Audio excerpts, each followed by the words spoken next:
Dodgers now head to New York to take on the Mets. It's a 3-game weekend series tomorrow, Saturday, and Sunday. All night games in the Big Apple. Dodgers then return home to open up a 7-game homestand. The first of 3 are against the Pirates beginning Monday night. All right, coming up next on Extra Innings, former Dodgers GM Fred Claire.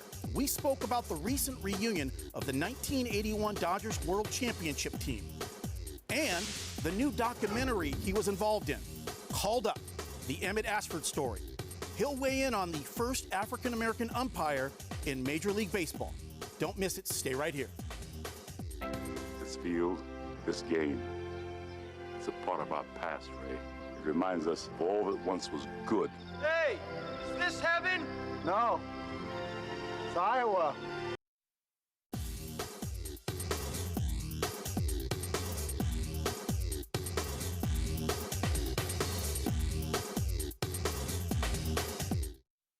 The 1981 World Series champion Dodgers recently held their 40-year reunion at Dodger Stadium. Future general manager of the organization, Fred Claire, was in charge of public relations at that point in his career. We recently got a chance to talk about that club finally getting past the rival Yankees, along with a few other interesting baseball topics. Well, it was such an emotional uplift for everyone, because really, in many ways, it was kind of the last chance for this group of players. I mean, the players who contributed so much to Dodger history with Garvey, Lopes, Russell, and Say. I mean, that infield that was together for so many years, and the contributions of Reggie and Dusty and Rick Mundy, and the wonderful pitching that we had, and certainly 81, the incredible year of Fernando. So it was really a year when, at last, and much like when the Dodgers won their first World Series championship, going way, way back in 1955, you have to recall then that there had been a number of losses in World Series to the Yankees leading up to that. So it was kind of a bit of a repeat of history. With that said, Fred, what was it like to see the surviving members at the reunion, because 81 was such a special victory for not only you guys, but for Dodger Nation, for all the fans? What was it like to see all the guys again and reminisce? Well, when a team wins a world championship, there is a togetherness that is for a lifetime, that will never be removed. And words don't even have to be spoken about that championship itself. It's a bonding. You are together forever. And the other part of it that was very important to me, and I thought a lot about, is the people who weren't with us, because they contributed so much. And certainly Tommy, as the manager of the team, and Al Campanis, and Steve Howe, who recorded the final out, and Bobby Welch. I couldn't think about the celebration that day without thinking about those who were not fortunate enough to be with us on that special day. Very, very understandable. We bring up Al Campanis. Fred, Al was the general manager who made the statements that ended up costing him his job, and then you took over in that role. And eventually, after 87, you got your group of guys in there in 1988, especially Kirk Gibson being the main name, but Jesse Orozco, Jay Howe, Alfredo Griffin, a few of the other guys. Talk about bringing that team together and how that all panned out. I mean, that was big-time history here in Los Angeles and, of course, in Major League Baseball. Well, it was a season going into 1988. We had had 2 seasons, 1986 and 1987, when we were 16 games under 500. We were literally at the bottom. And so I knew that we really needed to make some revisions. And I really looked hard and thought hard about the type of player and the type of players with competitive spirit that could bring us back into a winning period.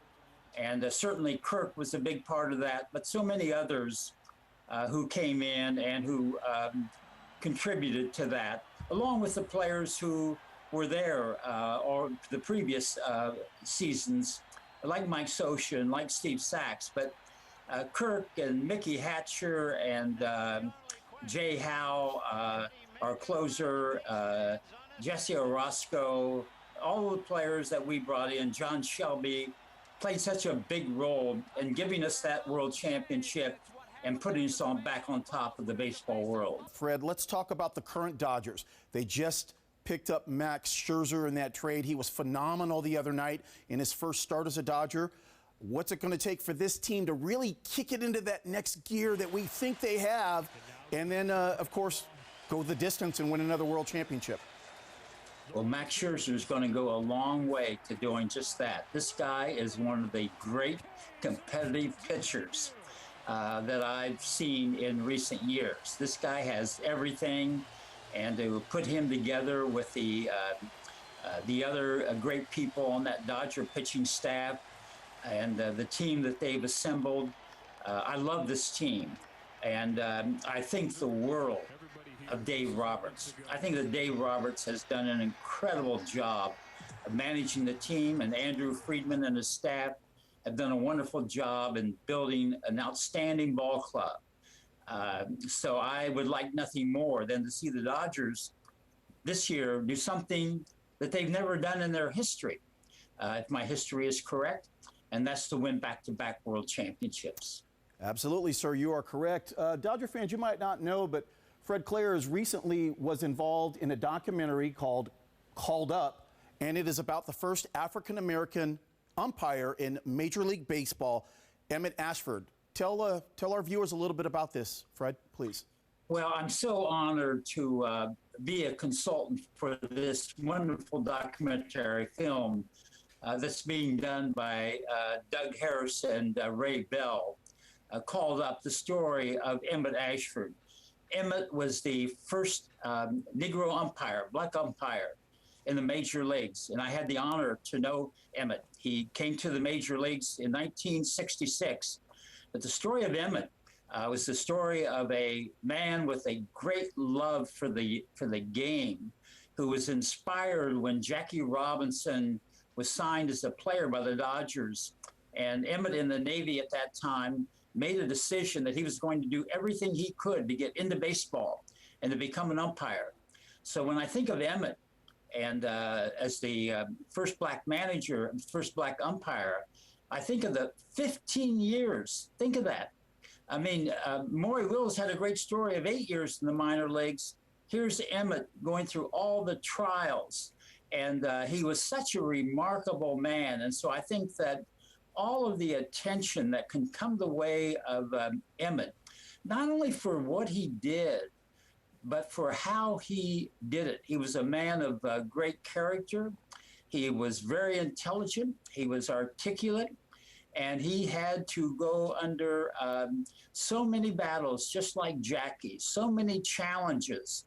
And Emmett was an exciting umpire. I mean, a lot of people, knew that Emmett had a great flair, but Emmett knew the game. And when you talk to the people, as I have, and seen Emmett umpire, it was more than show. Emmett had all of the talent in being a great umpire. So it's an inspiring story.